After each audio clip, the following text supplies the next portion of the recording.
Assalamu alaikum wa rahmatullahi wa barakatuh.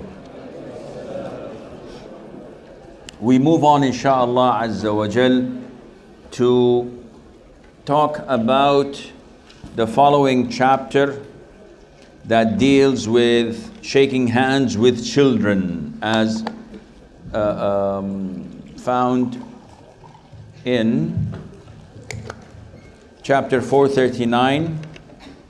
Hadith number 966. Who will read it? Hadith number 966, page 637.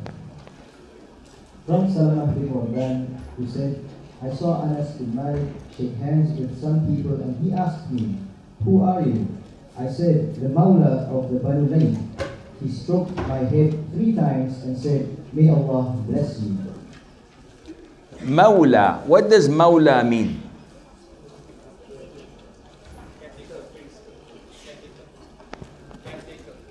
Caretaker. Okay. Master. Okay. Mawla. In Islamic terminology, when someone is named as Mawla, it means that he is the freed slave. How is that? In slavery, when someone is freed, he becomes the Mawla of his master. So he's attributed to the family of his master. And this is why in fiqh, the reasons of inheritance are divided into 3 types. Reason number 1 is by lineage, by nasab. So a father inherits his son, a son inherits his mother, etc. This is blood relations. Number 2, marriage. A man inherits his wife, a woman inherits her husband. Number 3, al-wala. And this is sort of a pledge of allegiance or so. And this is related to the freed slave. So if I free my slave, now he's a free man. But if he doesn't have family and he dies, who inherits him?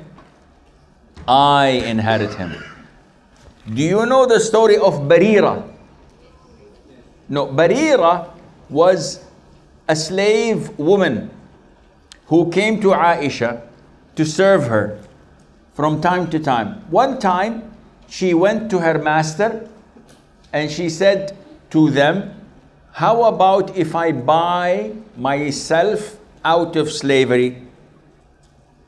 And this is something also found in Surah An-Nur, and it is in the books of fiqh, a chapter called Al-Mukataba.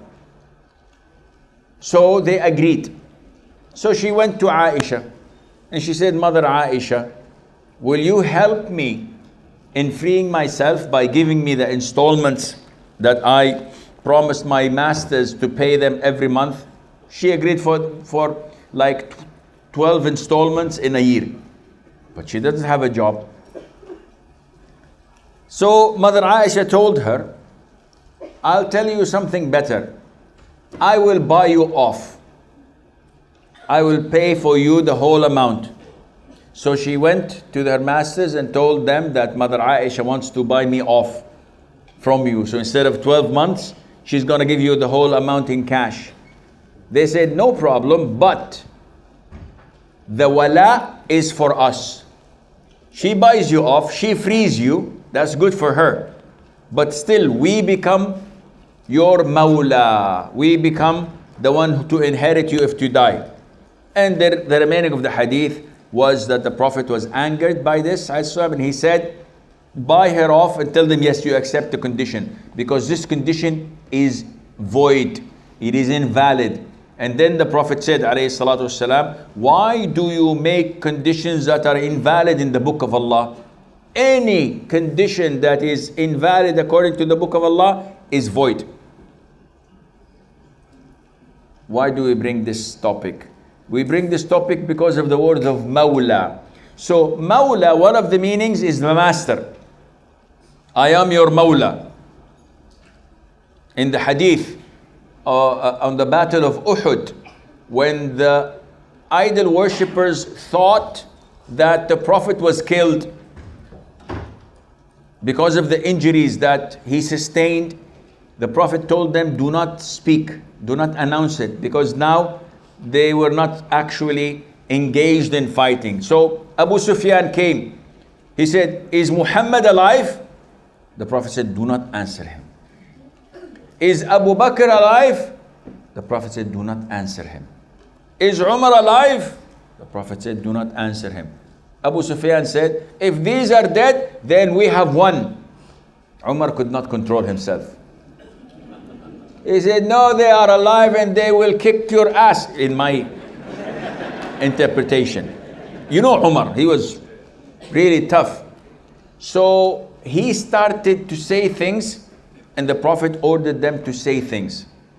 So he said, Al-Uzza has won.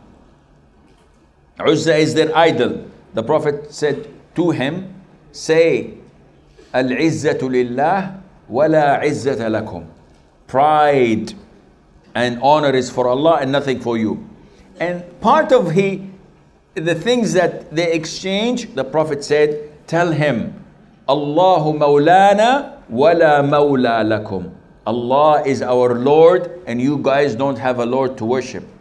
So Mawla can be Lord, can be master, can be the freed slave. And this is why the Prophet said, alayhi salatu wasalam, talking about Zayd ibn Haritha, that he is Mawlana, that he is our freed slave. Zayd ibn Haritha, as you know, was what? The freed, adopted son of the Prophet ﷺ, until Allah Azza wa Jal banned this. So now we go back to the hadith. Anas ibn Malik saw this child, shook hands with him. What does this indicate? It indicates that giving pride to the children, encouraging them, treating them as adults, showing them respect is part of our religion. Nowadays, especially when men gather and a child speaks, what do we say? Shh, shh, don't speak. Respect the elders. Do this, do that. This is not the way Islam tells us to deal with children. Anas, though he was a great companion of the Prophet ﷺ, yet he dealt with this child in this way, shaking hands with him, asking him about his name, where he was from, and then patting his head, wiping on his hair. Where did he get this from? He learned it from the Prophet ﷺ. In an authentic hadith, it states that the Prophet used to ﷺ play with the children of the ummah. Whenever he meets them, he used to play with them, joke with them, try to show them the soft side, and he used to wipe over their head. So when we do something like this, and we always put in our minds that this is the way of the Prophet ﷺ. In the hadith of Anas, the Prophet used to visit the Ansar, the people of Medina. And whenever he sees the children of Ansar coming, they used to come, they circulate him. He used to shake hands with them, wipe over their heads, and pray for them. Now, what would the children feel when they see their role model, the head of the state, the biggest man around, everybody is respecting, going out of his way to show his kindness and love to them? Abdullah ibn Hisham was an infant, was a very small child at the time of the Prophet, but he remembers, he remembers him. He says that my mother, Zainab bint Humayd, took me to the Prophet ﷺ. So she said, O Prophet of Allah, give him pledge of allegiance. The Prophet said he's too small. He's 3-4 years of age. He doesn't give and take the Pledge of Allegiance. So the Prophet ﷺ wiped over his head and made dua for him. Also in Abu Darda, may Allah be pleased with him, he said that the Prophet ﷺ was asked by a man complaining of the hardness of his heart. Do you find sometimes your heart to be hard? Sometimes we go through phases, we feel that there is something wrong, yes, we want to fix it. So he is complaining, "Oh Prophet of Allah, my heart is hard, it's stiff. What to do to soften it?" So the Prophet gives him an advice, alayhi salam. Do you want your heart to be softened? And do you want your supplication to be answered? And the man said, yes. The Prophet said, have mercy over the orphan and wipe his head and give him from your food. Your heart will be softened and you will attain what you are looking for. So wiping over the head of an orphan means that you show him compassion, that you show him love, that you show him that you care for him. This mercy, the Prophet tells us, it softens your heart and it makes you attain whatever you are looking for. Okay, what about giving children salam, like Anas did? Anas says, the Prophet ﷺ passed by children playing.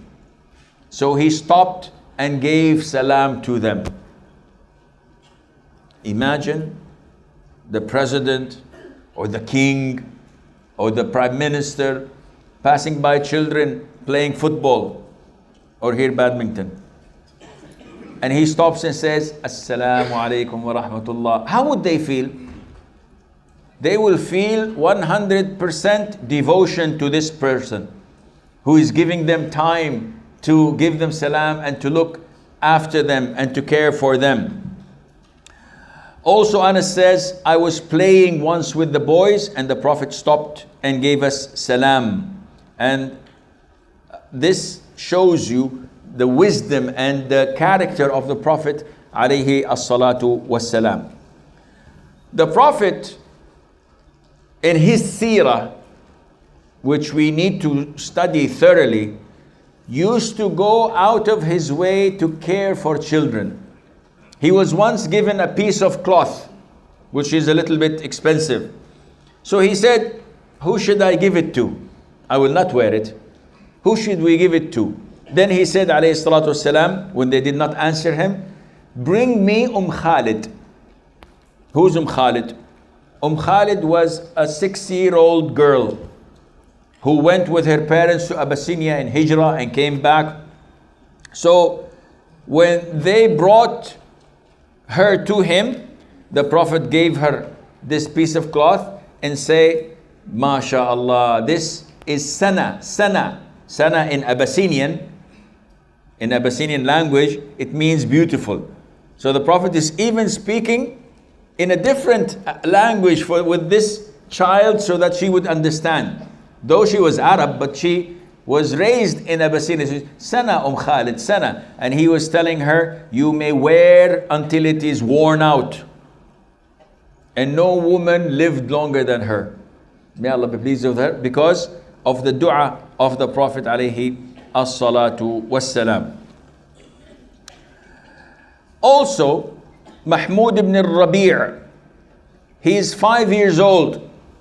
He said, I remember seeing the Prophet ﷺ performing wudu. And I was looking at him when he was making wudu, turning water in his mouth, making madmada. He looked at me and spat the water in my face. Why would the Prophet do this? He's playing with him.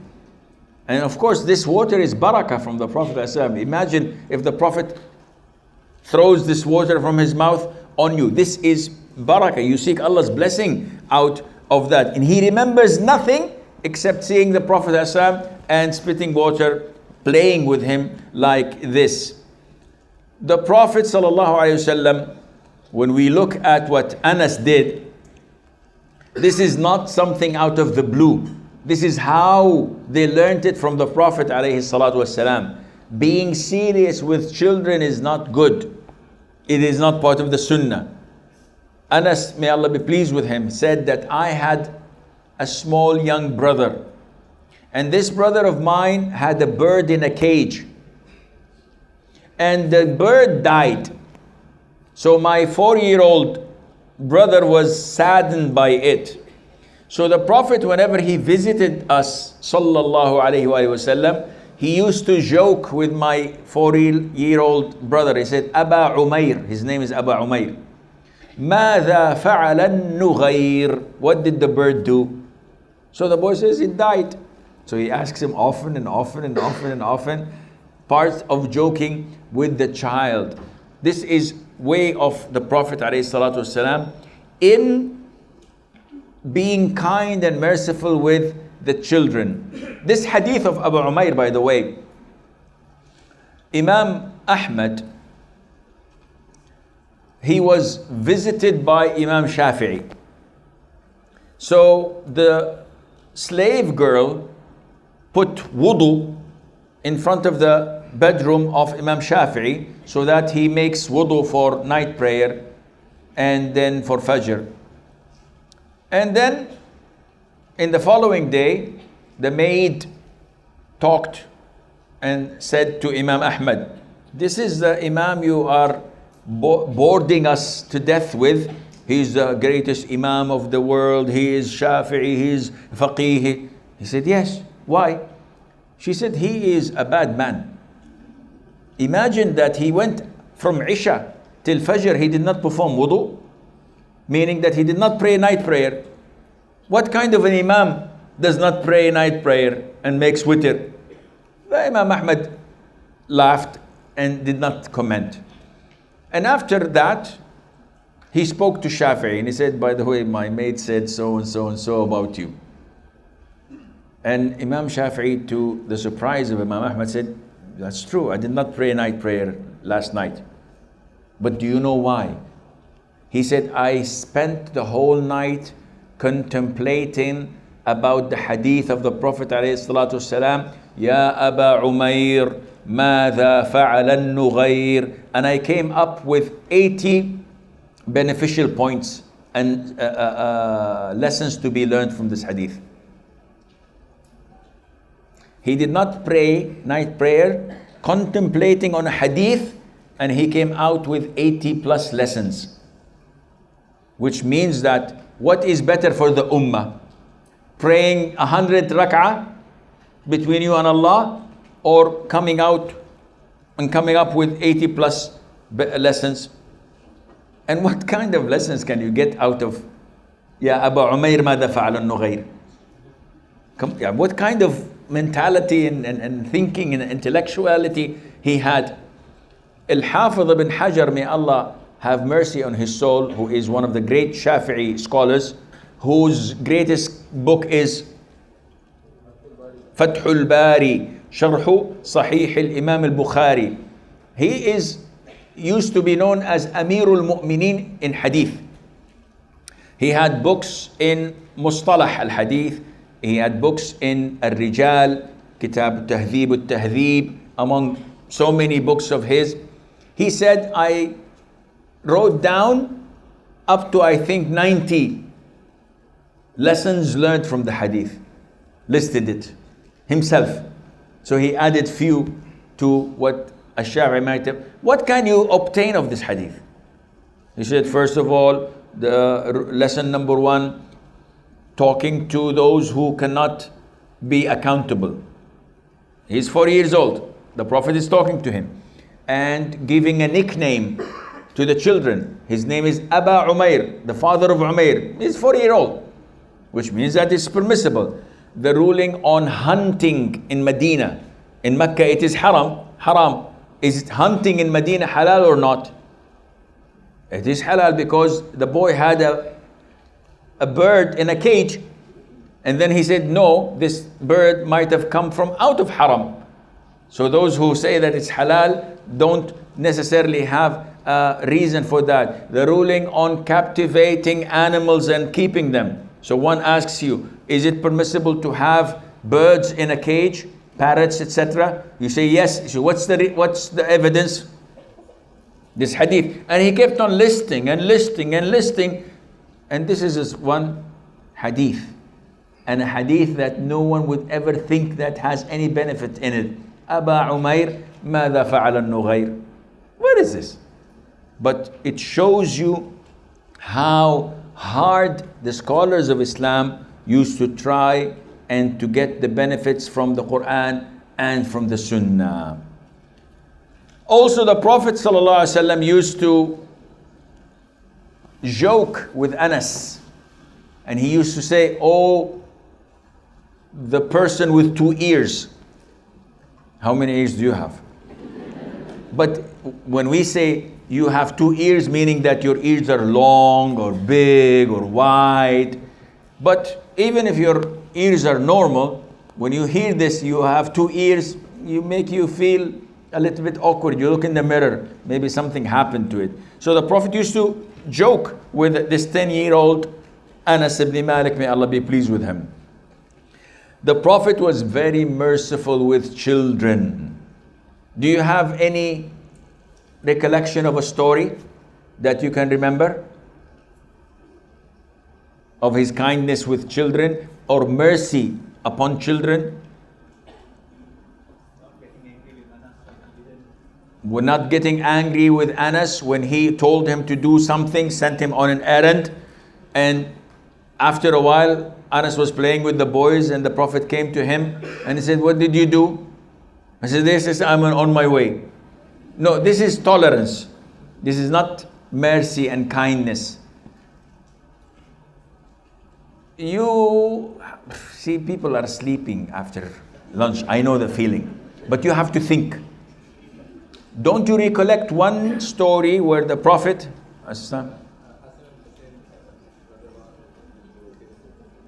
when he saw the Hassan and Hussein and he carried them during the khutbah, this is not mercy, this is love.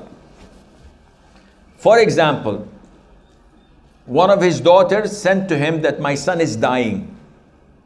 So the Prophet sent to her back, stay calm, be patient, and wish well for Allah Azza wa Jal for your child, your grandson. So she sent, by Allah you shall come. She forced him to come. So he came, he held his grandson while his soul was coming out, and he wept and cried. Sallallahu Alaihi Wasallam. It shows you his mercy. Not only that, even to the strangers. Once he was praying, leading the salat, and all of a sudden a child started to cry. What did the Prophet do, alayhi salatu wasalam? He finished the prayer in a very fast fashion, not prolonging it as he used to. Very quickly finished the prayer and then explained. He said that I heard the child cry and I was afraid for his mother's heart, because his mother was distracted and preoccupied by her son's crying. So I finished the prayer quickly. Now you compare apple to apple. If the same incident happens in our masjids, what will happen after salah? They will shout at the mother, and you will hear the women in the women's section. And every Ramadan we hear this. The sisters, la, la, la, la, la, la, la. And the men downstairs are laughing. Sheikh, talk. I said, no, I'm not gonna comment.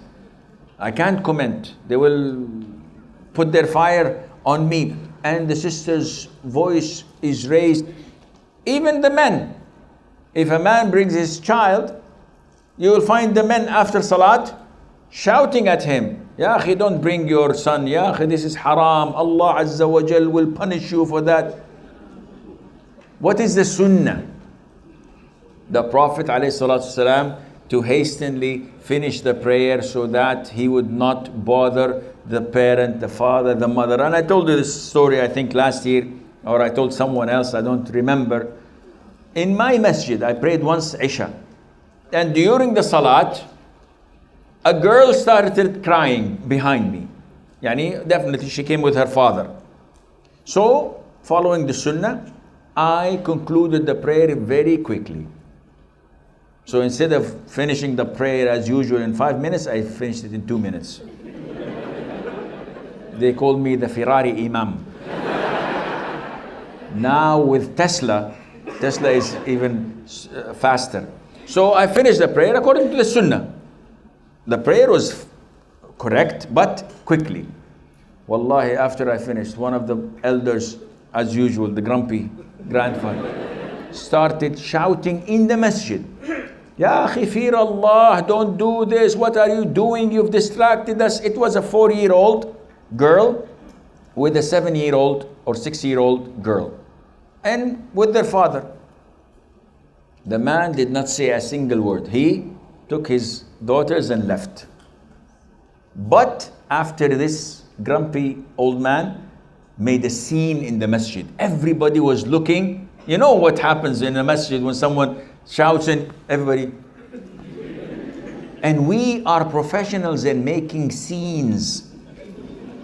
We do not pay attention to the people's feelings. Even if someone makes a mistake. What's wrong? He made a mistake in a masjid. That's a problem, wallahi, masajid.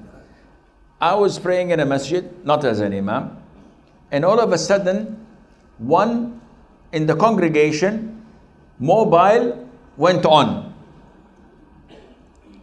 And the brother followed the Hanafi school of thought, which says that if you move 3 times, your prayer is over. So the guy is, and the music, I think it was music or something, a symphony or what, I don't know. And it kept on, and some people, when they ring and you're disconnected, ring again, and ring again. What do you do when someone does this to you and you forgot your mobile? Switch it off, answer it. When your mobile rings during salah, answer it. When you answer it, he hears Allahu Akbar and he will never call again. But you hang up in his face, he will call until you answer, especially if it's your wife. So, see, I'm away from my wife. This is the only time I get to vent a little bit. So the brother, after finishing the salat, all of us were shocked. The imam went to the brother who was sitting in the first row and starting pushing him in his shoulder. Don't you fear Allah? Physically. Whoa. Don't you fear Allah Azza wa Jal? Don't you do? Why are you doing this? Ya akhi, and the man stood up and started pushing the imam. And they started fighting in the masjid. Now, the man, okay, but the imam? Since then I haven't prayed in that masjid. Seriously. Because if this guy is, I cannot accept him as an imam. This kind of behavior is unacceptable. Going back to the original story. I finished salat. I went immediately out of the masjid from the imam's door to meet this man to apologize to him. So when I met him and I said, Yani, forgive our grandparent. He's grumpy. He always does this, but Yani, his heart is clean. Wallahi, immediately the man started crying. He started weeping not like a girl, Yani, like a child. He started weeping. What is his problem? He said, their mother divorced me 4 months ago. And I have no one in the house to take care of them. And I am trying to propose to any woman. Do not send me any proposals, please. I don't know the man. So I don't have anyone to take care of them, and I cannot find a woman to marry them, and I just wanted to pray one Isha. It's been so long I haven't prayed. And this is what I meet and face. So never ever jump to conclusions. You never know your brother, why did he do this? Always give the benefit of the doubt. This is what the Prophet used to say, alayhi salam. This is what he used to do. So the Prophet used to care for children even if they are infants and crying in the masjid. He affects the whole of the ummah by finishing the prayer quickly, just so that he caters for the feeding of the mother of the child. طيب, moving on. Hadith 968, page 638. Abdullah ibn Yazid said, Al-Bara ibn Azib radiallahu anhu said, part of the full greeting is to shake your brother's hand. Part of the full greeting is to shake the hands of your brother. Now, in Islam, greeting is Assalamu alaikum. True? Better is Assalamu alaikum wa rahmatullah. Better is Assalamu alaikum wa rahmatullahi wa barakatuh. You get 30 good deeds, etc. But shaking hands is part of the Islamic greeting as well. Nowadays, due to Western influence, people do not shake hands a lot. They do what? Or maybe all part of the Western influence on the Muslims. Ibn al-Qayyim says the gesturing through the eyebrows or the head or the hand is part of the Christians. So when you see someone and say Assalamu alaikum, this is part of the Christian way. You should not do this. Only say Assalamu alaikum. If you do this, any kind of gesture, this is not part of Islamic gesture. Nodding your head. The exception is if I see someone over a distance. If I say Assalamu alaikum, will it reach him? So they say this is the only time when you can combine between gesture and verbal so that he would know that you're giving salam. So say Assalamu alaikum. This is permissible. Alaikum assalam wa barakatuh. And gesturing by the hand, by the way, is also in Islam when someone gives salam when you're praying. So I'm praying in the masjid. There's no one in the masjid except myself. And someone comes next to me and says, Assalamu alaikum, Sheikh Asim.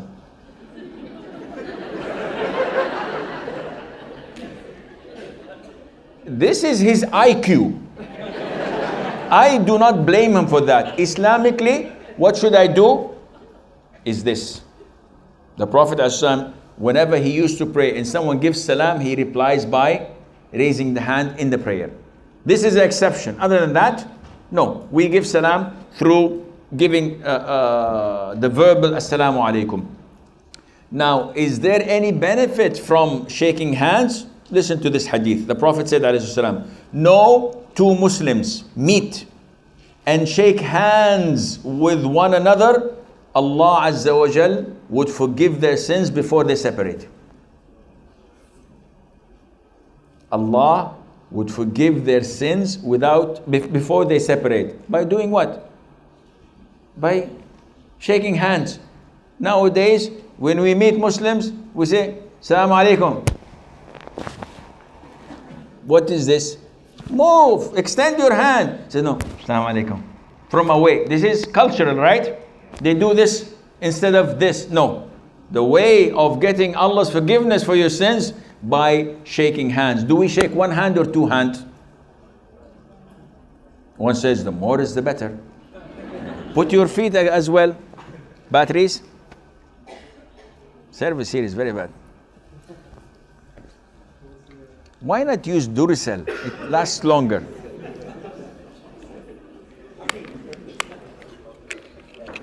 This is ever ready.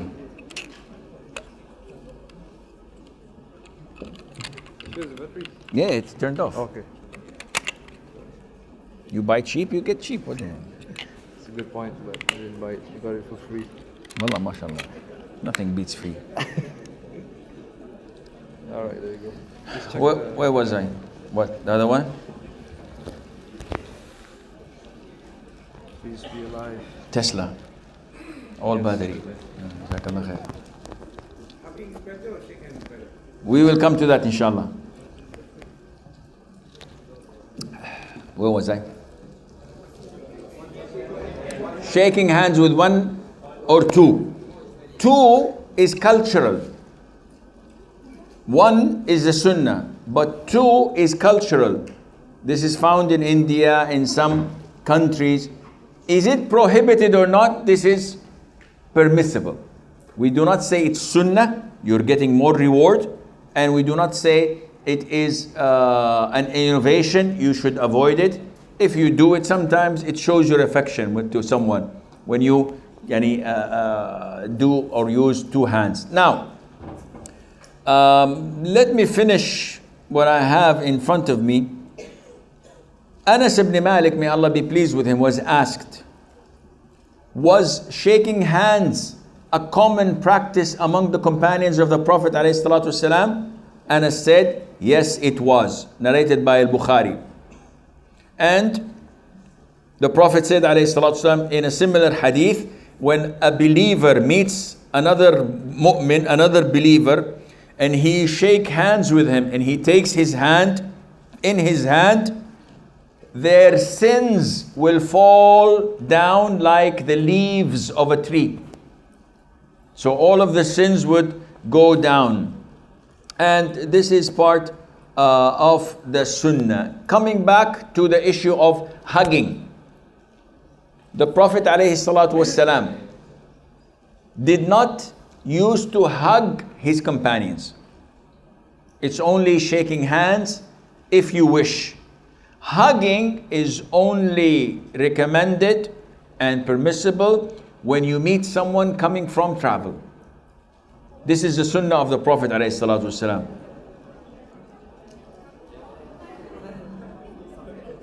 Did I say something wrong? Can we replay? Did I say something wrong? They didn't hear. Oh. Alhamdulillah. I thought I was saying something that was outrageous or... So let me repeat again. So hugging, when you hug your brother, this was not from the sunnah, except when a person comes from traveling.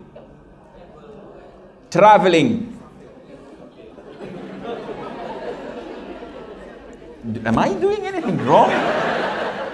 Seriously, I'm becoming suspicious. Did I say anything wrong? Why is this commotion then? Let me repeat. So, what people do nowadays, whenever they see each other on one side, this is American. This is from movies, not from the sunnah. The sunnah is when someone you don't see. Okay, what about kissing? The Arabs kiss a lot. And they differ from one culture to the other. Some, Egypt, one kiss to the right, one kiss to the left. In Saudi, one kiss to the right and three to the left. Huh? Or countless to the left. Yeah, sometimes, yes. So what is the ruling on that? There is a restriction on that, because kissing is not part of the sunnah. Some scholars say that this is cultural, it's recommended. Some say that this is not at all part of the sunnah, so one should avoid it. I feel that it is in between. Because in Saudi Arabia, the best of course is embracing. The brothers in Sudan, they have a very beautiful way of doing it. They place their right hand on your left shoulder. And you place your right hand on my left shoulder. So it's like this. Assalamu alaikum, kayf halak, ازيك, khabarak, ازيك, ma salam, ازيك, ma salam, assalamu alaikum. That's it. This is what happens from a distance. The brothers in Afghanistan, Pakistan, India, they embrace no kissing. This is also good. When you see someone you haven't seen for a long time. But to do it on regular basis, this is not part of the sunnah. The sunnah is to shake hands. What is the ruling on shaking hands of the opposite gender? Now, this people here, huh? They say, what? This is shocking. I've seen people very lenient. The sisters shaking hands with a colleague, with someone in the market, with cousins, brother-in-law. All of this is totally prohibited in Islam.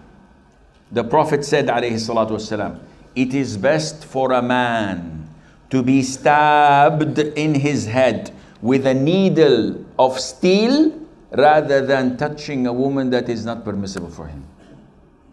It is this serious. So Sheikh, the heart is clean. If the heart is clean, you have to go and check your hormone levels. Because you're not a real man. There is nothing called clean heart. Maybe you're gay, Allahu A'lam. Don't ever tell me that a normal man shaking hands physically with a woman who's not mahram to him it's normal. You do not allow this to your sister, do you? You do not accept it to your wife. So why do you accept for yourself to do this? Sheikh, but she works with me 8 hours in the office. Working with you to begin with, is it haram? Sisters go to work with men. They spend with these colleagues more time than they spend with their own husbands. And then they complain, we have a lot of divorce rate. Of course. You take your full makeup, but I'm wearing hijab, Sheikh. Yeah, but you're putting full makeup. The foundation, you have eyeliner, kuhul, a little bit, the red thing they put, I don't know what they call it.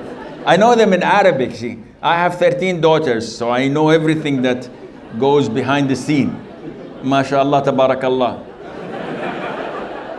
So they go to work wearing perfume and sitting with a stranger, and the man, mashallah, also spends similar time wearing his makeup.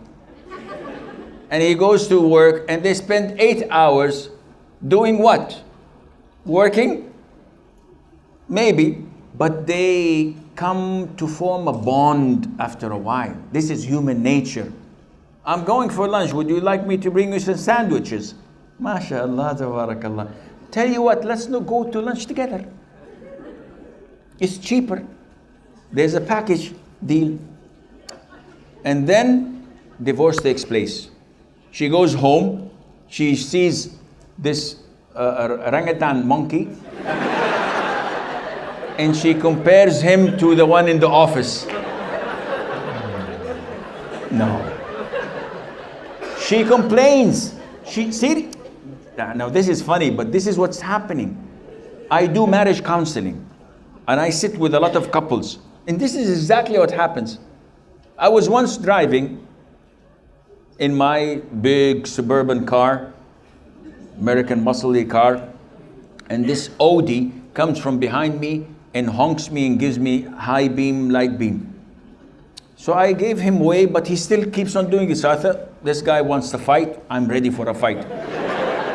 I park my car and I come out of my car in anger and rage, and the guy says, Salamu alaikum, Sheikh. So I know that the guy wants to speak to me and he knows me. So immediately I put on the Sheikh face and, Wa alaikum salam. Yes, my brother. Yes, my brother. So the guy comes, and this is a real story. And the guy comes to me and he said, Sheikh, I have a problem. I said, what's your problem? He said, I'm married for 2 years and I have a beautiful daughter, but I don't love my wife. And I said, what do you mean? He said, I don't have this feeling inside towards my wife. The guy is young, he's like in his mid-20s. So I say, is she disobedient? He said, no, by Allah, she's righteous. She prays night prayer. She is fairly beautiful. She is an excellent housewife. She cooks and my family adores her more than me. You know, his mother, his father is, but I don't know what's wrong, Sheikh. And I said, I know what's wrong. Do you have work to do? He said, yes, I have a shop, a company that I work and I stay most of my time. I said, do you have a TV and a satellite dish? The receiver. He looked down and said, yes. And I said, do you spend time on it?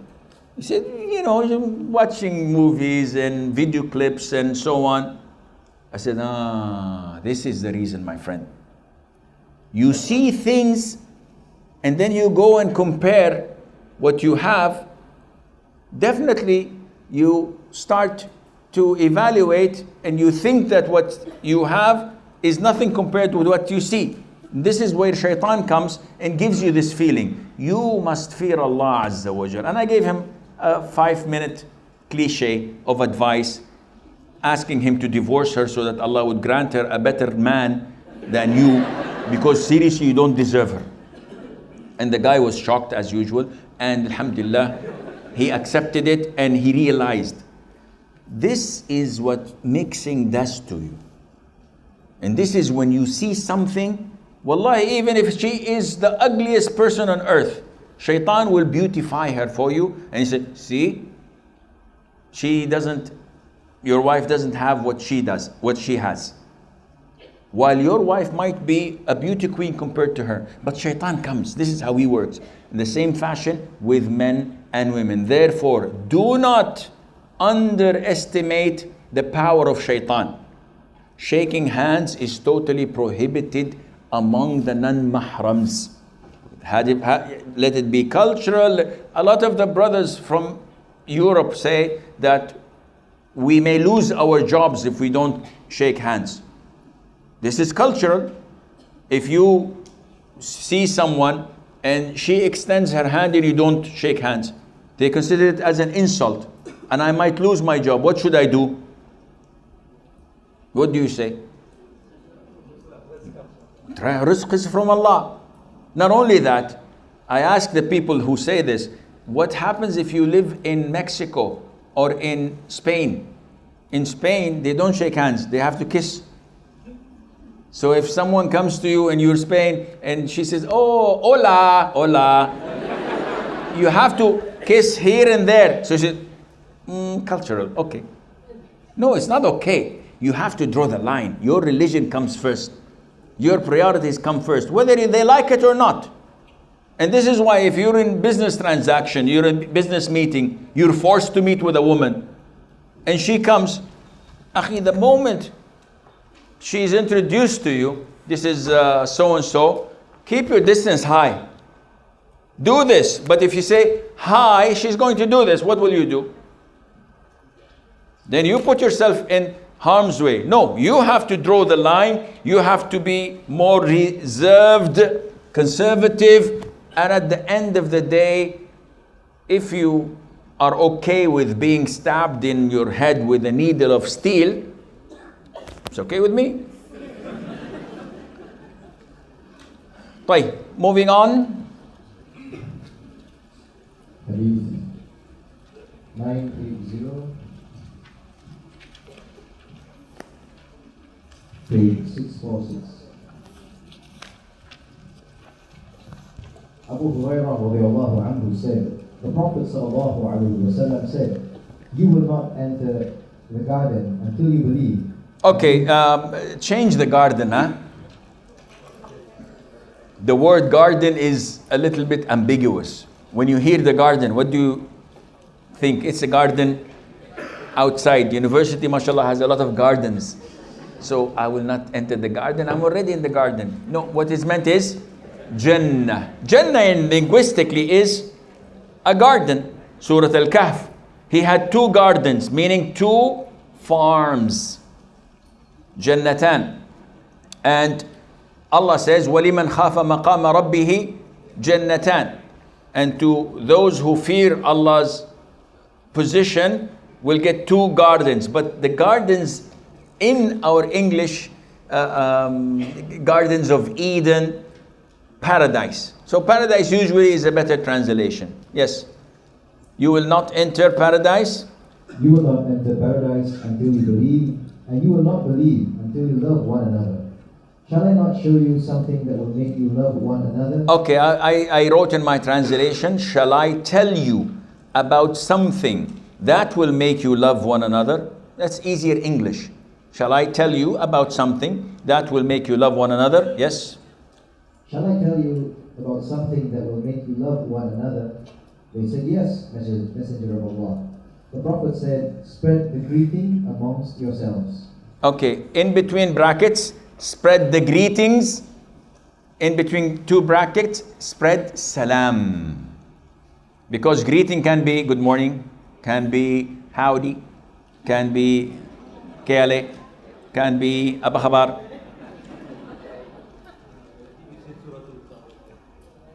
Yes, the Jannatan, the 2 men who had dispute over the gardens.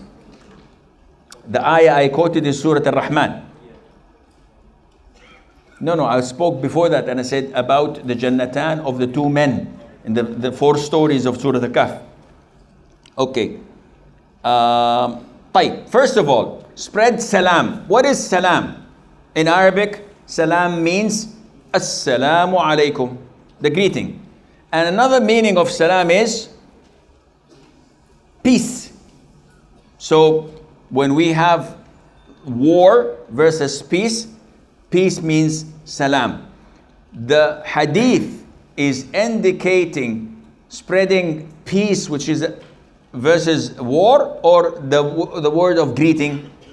The word of greeting. What does salam mean actually? As-salam is one of Allah's name. One of Allah's beautiful names, As-salam. As mentioned in Surah Al-Hashr.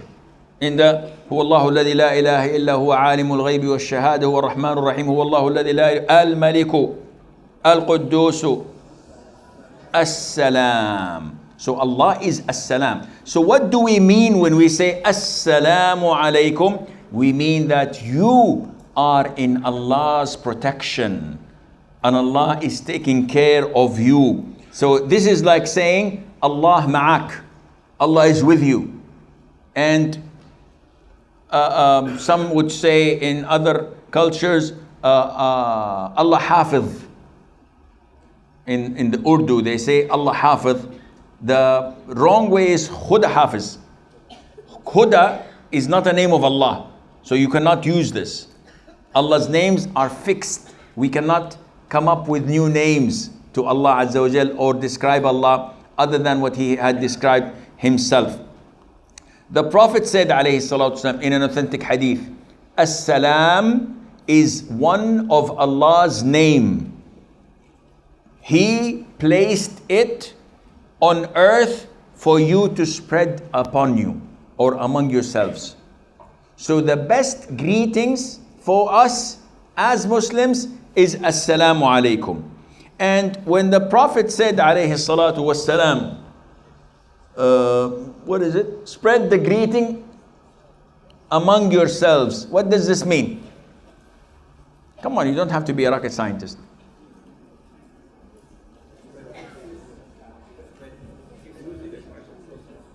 Among you. Meaning this is among the Muslims. It is not to be used with the non-Muslims. It's clear, huh? Well, maybe. طيب. Therefore, spreading the greeting of salam cannot be except among the Muslims. Having said that, it doesn't mean that when I meet a non-Muslim, I curse him and I spit in his face. Why are you doing this? The Sheikh said, you only say salam to Muslims. Yeah, but the Prophet didn't tell us to be rude with non-Muslims. There is no problem in initiating greetings with the non-Muslims by saying good morning.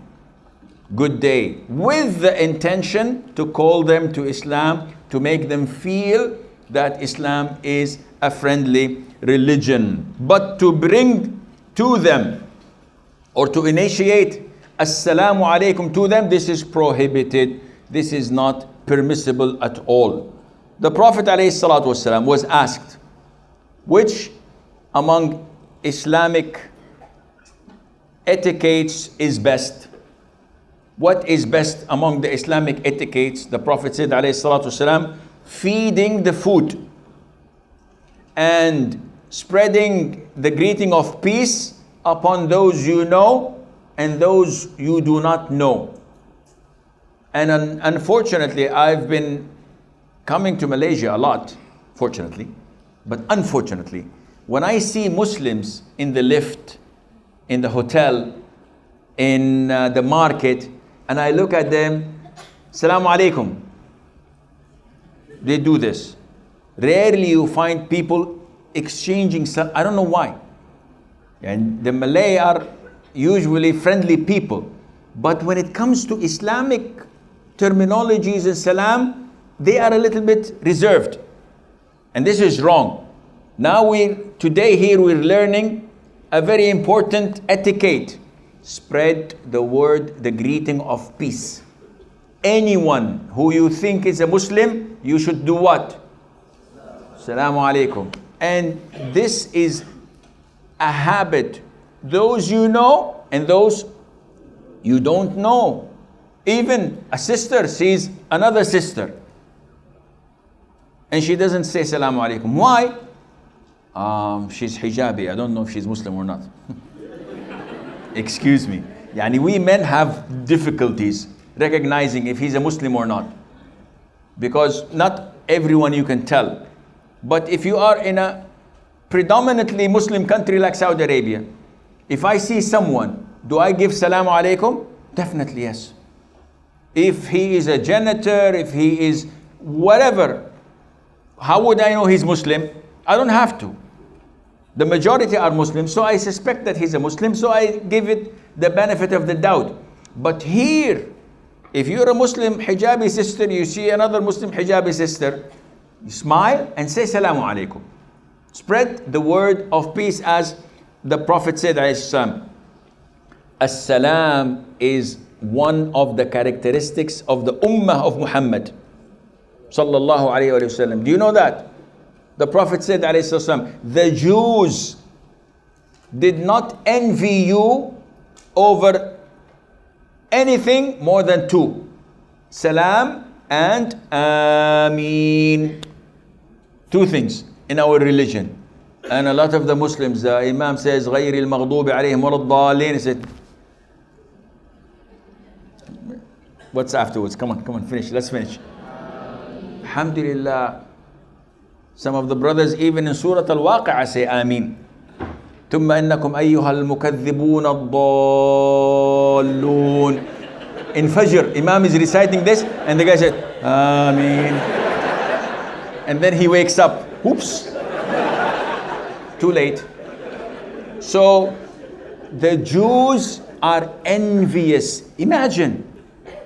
They envy us over salam and ta'meen, as the Prophet said in the authentic hadith sallallahu alayhi wa sallam. So spreading the salam is one of the sunnah. There are etiquettes. The scholars say the one who's riding gives salam to the one who's walking. So if you are in the car and you walk by someone walking, you lower your window and say Assalamu alaikum. This is the etiquette. And the one walking, passing by people sitting, he would give salam to the people. The little, few people pass by a bigger amount of men or a crowd, they give them salam.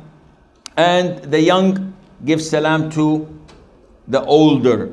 And if you do the opposite, it's okay, but this is the etiquette. The Prophet used to pass by the children and give salam. He would not say, no, I'm older, they should give me salam. So it is permissible to do this and that. طيب, which is best To initiate salam or to respond to salam? Initiate, without any doubt. So why do you always have the lower hand? Why not always have the upper hand initiating salam? You meet someone, he looks at you in the eyes, in the market. You don't know him, but you think you know him. You look at him, he looks at you, you look at him, and then you say,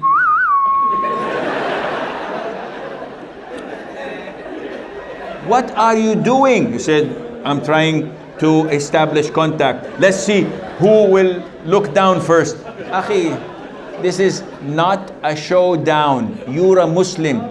You should have the upper hand. You should always try to go the extra mile in being the better, the kinder, the reward-seeking Muslim. So someone looks to you in the eye, you look at him in the eye, initiate. Say Assalamu alaikum.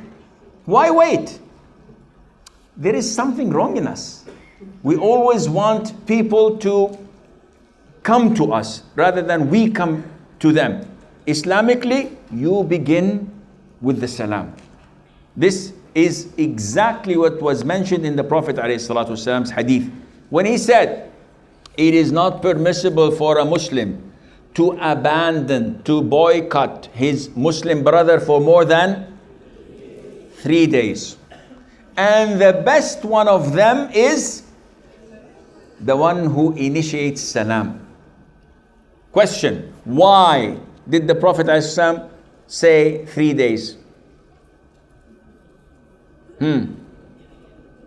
I'm going to ask questions now, indicate questions to the people. So, inshallah, be careful. You'll be on camera. 3 days to abandon a Muslim? Yes. We are human.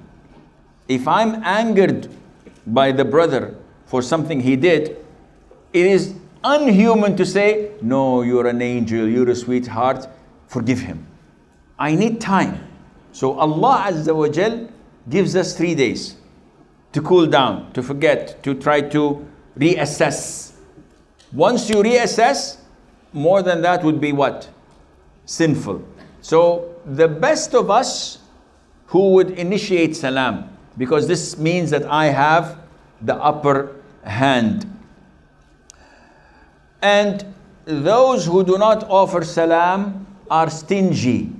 The Prophet said, alayhi salatu wasalam, the most stingy among the Muslims is the one who does not offer salam. What would it cost you? How much would it cost you to give salam? Assalamu alaikum. That's it. Very easy. But if you hesitate, if you are reluctant from giving salam, this means that you have issues with generosity. The Prophet ﷺ, not the Prophet, Umar, I told you about this earlier, that he always says that when you give salam, what? Raise your voice. Don't come into a gathering and say Assalamu alaikum and expect people to hear you. Come with confidence. Assalamu alaikum. Everybody would hear you. They will reply to you. And also, Ibn Mas'ud says, may Allah be pleased with him, when a man gives salam to people and they reply to him, he has an extra edge. Allah gives him more reward than them because he's the one who initiated it. And if no one answers to you, what will happen? If I come and say Assalamu alaikum, no one answers me, what happens? Allah appoints someone better than you to reply and answer me. Who's that? An angel. Therefore, don't ever be hesitant or afraid that so many times I give salam to the brother, he doesn't reply. Who cares? The angel replies to you and gives dua to you and makes dua for you. And the Prophet ﷺ told us in this beautiful hadith that paradise, we cannot enter it until we do a number of things. Among them is to love one another. How can we love one another? By spreading salam. And unfortunately, do Muslims love one another nowadays? Some and some. The majority of us have things in our feelings. But if you want to love your brother, you exchange salam oftenly. So many times you see him, as often as you can, exchange salam. What else? What can I do to gain the love of my brother? Huh? Gifts. The Prophet says, tahadu, tahabu. Exchange gifts and you will love one another. And this is experimented. Subhanallah, no matter what you do between you and your brother, the moment you give him a gift, no matter how small it is, it melts frozen mountains of ice. Immediately, whatever you give to your brother, wallahi, it fills his heart with love to you. And the issue of gifts is a serious issue in Islam. Mother Aisha used to come to the Prophet, said, "O Prophet of Allah, I have neighbors. To whom should I give gifts?" What did he say? To the closest to you. Now you look in your houses, in your apartments, in your buildings, in your compound where you live. When was the last time you gave your neighbor? I don't even know my neighbor's name. I don't even know how he looks like. If someone of my neighbors come and rings on my doorbell, I look from the hole and I tell my children to turn the lights off so that he will not know that there is light behind me. And I look, oh, it's my neighbor. Until he goes. Why is that? Because our hearts are not filled with the Islamic way, the way that I was brought up upon. When I was little, wallah, I remember every single day, my mom gives me a tray of food. And she says, go to our neighbor so-and-so, says, mom says, hi, here is some food. And I do this every single day to all the neighbors in the house. And is this the only routine? No. They return the dish with the tray with another type of food. And their children come, my mother says, hi, this is food for you. And this is why we had so good relationship with everybody around us. We know each and every one of them. And this used to happen with me when my wife was pregnant. She gave birth. Who cooks in the house? No one. No one cooks in the house. The neighbors, they start to make a schedule. Okay, Saturday on you, Sunday on you, Monday on you. Everybody collaborate and help this woman in need. And if one of them's neighbors' wives has the same thing, my wife assists by cooking and allocating a date. Nowadays, do we have this? Wallah, we don't even know who our neighbors are. The Prophet, even the kafir neighbors of his, he used to send them food. Then there is something wrong with our Islam. This is why people are not accepting Islam. This is why we're failing to carry on the message of the Prophet alayhi as-salatu was-salam. Nowadays, not only with the Muslims, again, the issue of showdown, the issue of looking at the brother in the mall while walking and pretending that I'm not seeing him. And he pretends that he's not seeing me. And we walk by. This is something wrong in me. If I'm trying to avoid the brother, if I see a da'i in the mall, walking, a famous da'i, I'm a famous da'i as well. So he should come and say salam. No, ya akhi, be moderate and come down from your ivory tower and give salam. Imam Ahmad ibn Hanbal, anyone greater than Imam Ahmad at his time? He used to send salams to all the da'is, the scholars that anyone knows in all the countries. Why? He said, I heard that you are a man of sunnah. and I wanted to exchange salam and to give you my greetings. Anyone who is abiding by the sunnah, he used to write to him. If someone's traveling to that country, when you go to that country, Sheikh so-and-so, go to him and say, Imam Ahmad says, Assalamu alaikum, you are a man of sunnah, may Allah make you steadfast. When do we do this? By the way, footmark. I learned this from Sheikh Munajjid. Sheikh Munajjid, whenever I sit with him, he says, how is Sheikh so-and-so? How is Sheikh so? When you travel to India, give my regards to Dr. Zakir Naik. He's a man of sunnah, and I'd like you to give salam to him. And I give salam to him. Sheikh give salam to him. Okay, I'm a postman. What is this? Giving salam to this. I have something more important to do. But it's good. So when you see such caliber of shuyukh, of du'at, implementing the sunnah and thinking not of their own ego, but rather on enforcing Allah's religion, trying to give advice to be steadfast on deen, you appreciate this deen more and more.